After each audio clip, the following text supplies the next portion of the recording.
Hey guys, Patrick here at the THEbTEAM News Desk. It is February 17th, 2023, and I wanted to update you on the Niagara real estate market. So if anything, the last 14 months has been a textbook case study in confidence and its impact on the real estate market. In effect, confidence, I think, drives the real estate market. It drives any market. How you feel. Do you feel confident, willing to take a risk, or are you more skittish, more nervous, more reserved, and you want to just sort of wait on the sidelines? So in real estate, that confidence really determines, are you feeling okay to put your house in the market and make that move over there, or are you confident enough to go and buy that place and sort of stick your neck out financially, emotionally, and otherwise, and do something that might not be so comfortable. Looking back over the last 14 months, we've had a sort of a roller coaster of confidence levels. Very early 2022, exceptionally high confidence. Sellers were loving their real estate lives.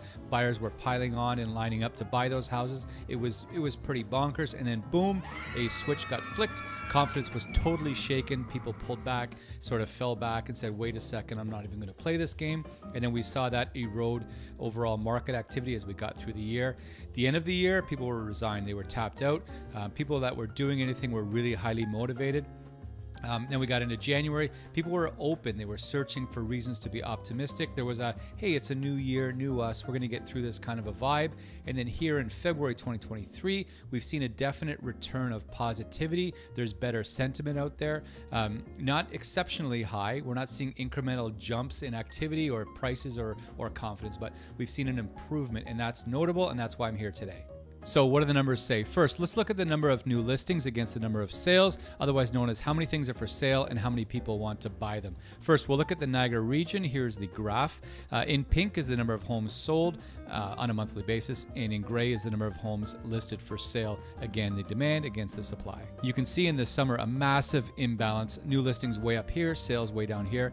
There was 1,141 new listings, more new listings than sales in June. That was the low point. That was when that disparity was at its widest, and you can see it slowly improved as the year went on. Here in February, only 451 more new listings than sales, and that gap, I know, like, what does that mean? I can tell you statistically it's much better, and it's actually bordering on good, which is a great sign. Here we have St. Catharines.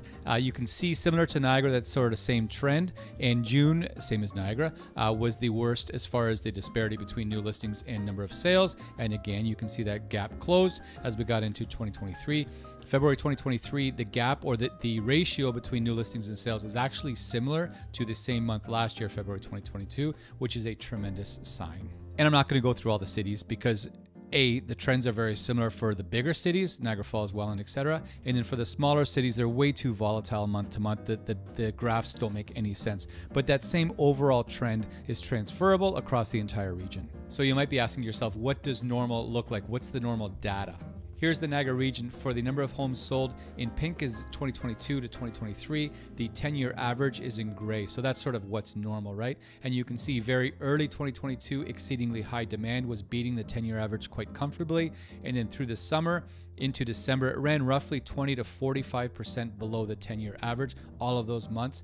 January was a modest improvement because December 2022 stunk. So January 2023 at only 24% below the 10-year average was an improvement, believe it or not. And then here in February 2023, we're sitting around 14 or 15%, on pace for 14 or 15% below the 10-year norm for the month of February, which is the best month since April 2022 when it comes to comparing the individual month to what is normal. So that's a great sign.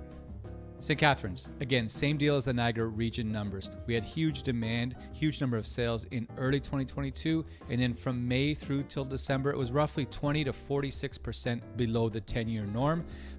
It was weak. Everybody knows it. January of this year was not good either. January 2023 in St. Catharines, the number of homes sold was 43% below the 10-year norm. Really not great at all. However, February, showing significant improvement, is on pace to be about 18 or 19% below the 10-year norm. That would be the best performance since April 2022 as far as monthly sales goes. Everyone wants to know what's happening with sale prices, so let's have a look at it. First thing, this is February 17th today, so this is on pace for. This is what February is trending towards. We still have 11 days to go, but it's a good idea of what's shaking out so far. And there's one thing that's happening, it seems, is that we have a relative consistency happening. When you look at the Niagara region and then the top 3 cities in the region, St. Catharines, Niagara Falls, and Welland, similar trends are happening across the board.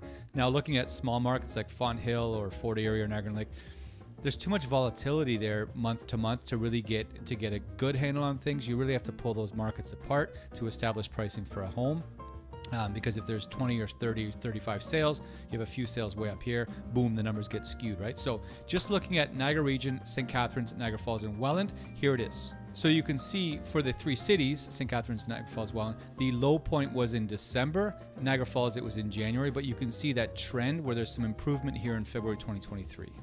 So Niagara region right here, February sitting around $676,000 for the average sale price. January was the low, but it's important to remember that January was the 3rd lowest month for the number of homes sold when going back a decade. So all in all, everything was just deflated in flat in January. So as a result, the price was just pulled down. Definitely nice to see an improvement here in February. St. Catharines, from October through January, the average sale price sat below $600,000. So it's nice to see a bit of a bump, a bit of improvement here in February so far, sitting around $625,000. But similar to many other markets, the low point was in December of 2022. Niagara Falls only had 1 month below $600,000, and that was the low point. That was December of last year. Currently sitting in the mid 600s right now for February. So again, that same V-shaped price trend. Welland, average sale price sat below $600,000 going back to July 2022. It just sort of bounced around under there. Currently marginally above $600,000 so far here in February. So what happens next? That's the $1 million question, right? And it's hard to predict, obviously, but it's still so tied to confidence. How people are feeling. Am I confident to put my house up for sale, to buy that house, or do both? And largely it's external factors that are going to drive that. What happens with interest rates? What happens with the economic news overall? Is there going to be mortgage rule changes, which there's rumblings about, which might affect affordability or people's ability to qualify? So there's all these things that are going to go into the stew that determine how the year shows or how the year performs. But in general, there's just this small, modest improvement that's happening, which is great. We do not need a massive $100,000 price jump in 1 month like we had last year, but a nice slow and steady strengthening, getting stronger in a more healthy manner would be great, because that's more sustainable rather than these big shock markets that do all these bonkers things that give us whiplash. If we just saw, this, like I've talked about, the 1-2% growth as we go through the year, that would be great, because then it's more manageable. People can get their head wrapped around it and they can operate in it without being like sort of shocked into being numb and then withdrawing altogether, which just pulls the market down. So we shall keep our eye on it. We'll stay here and keep you updated. If you have any questions or things you want us to cover, curious about an area of Niagara or a neighborhood in your city, whatever the case may be, you're always welcome to reach out. I'll put our contact and how you can reach out to us down below in the description of this video. And always, you can find us all over the place. We're on Instagram, we're on Facebook, LinkedIn, Twitter, but really just for sports highlights. We do have a podcast, Your Niagara Real Estate Podcast. All that's going to be linked down below in the description of this video. We love for you to check us out. Follow us if you like to chat or discuss the market. You can reach out at any time. Okay, thank you so much. Be well, take care, and we'll talk soon. Bye-bye.